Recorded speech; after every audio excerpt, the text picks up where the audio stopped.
Motorcycles of today are the true marvels of engineering.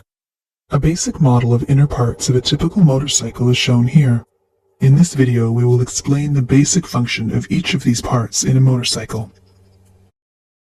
Let's begin from how a motorcycle engine starts. All motorcycles have either a kickstarter or a self-starter or both. A kickstarter mechanism is simple yet interesting. As the kickstarter lever is descended, a helical spline forces the gear to slide and engage with a freewheeling gear on the main shaft. As the lever is descended further, the gear spins on its axis and transfers the power to the clutch hub. The clutch hub transfers the power to the crankshaft and eventually to the engine. In a self-starter system, a battery-powered motor provides initial spin to the engine. Once the engine is started, the starter motor has to be disengaged from the crankshaft to prevent damage due to excessive speed. This is achieved by using a one-way clutch. The model shown here is of a roller-type one-way clutch. It has an outer race and an inner race with small rollers. As the starter motor spins the outer race in one direction, the rollers get trapped between the surfaces and the power is transferred to the inner race and thus to the crankshaft. Once the inner race starts spinning faster than the outer race, the rollers get released, causing the inner race to spin freely. Like every four-stroke gasoline engine, motorcycle engines require a source of ignition to ignite the air-fuel mixture for power strokes. A spark plug is used for this purpose. The spark plug requires voltage in excess of 20,000 volts to fire properly.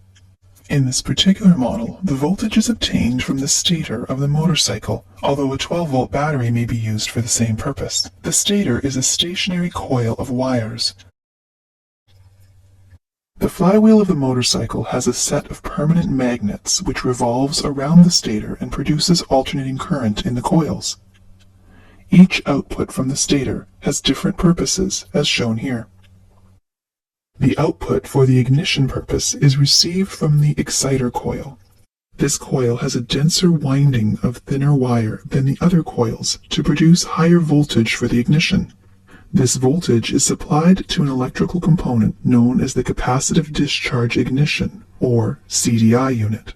The connection for an AC CDI is shown here. The primary function of the CDI unit is to store electric charge and dump the stored charge when required. A capacitor inside the CDI unit stores the electric charge. Another component, known as a pickup coil, tells the CDI unit when to dump this charge. The pickup coil has a small magnet with a coil of wire around it.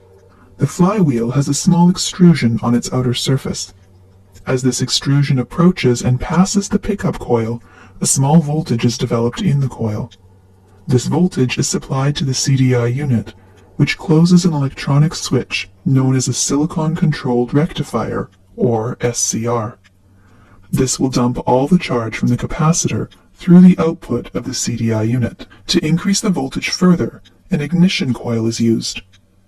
The ignition coil is a step-up transformer which increases voltage up to 200 times the input voltage, which is sufficient to fire the spark plug. Several other factors contribute to the continuous operation of the engine. The intake and exhaust valves are controlled by using a timing chain, as shown here. As long as the engine is running, the crankshaft rotates and transfers power to the other components for proper operation. Single-cylinder engines generally use a counterbalance to reduce the vibration caused by unbalanced forces. The clutch helps in smooth transfer of power from the crankshaft to the transmission system.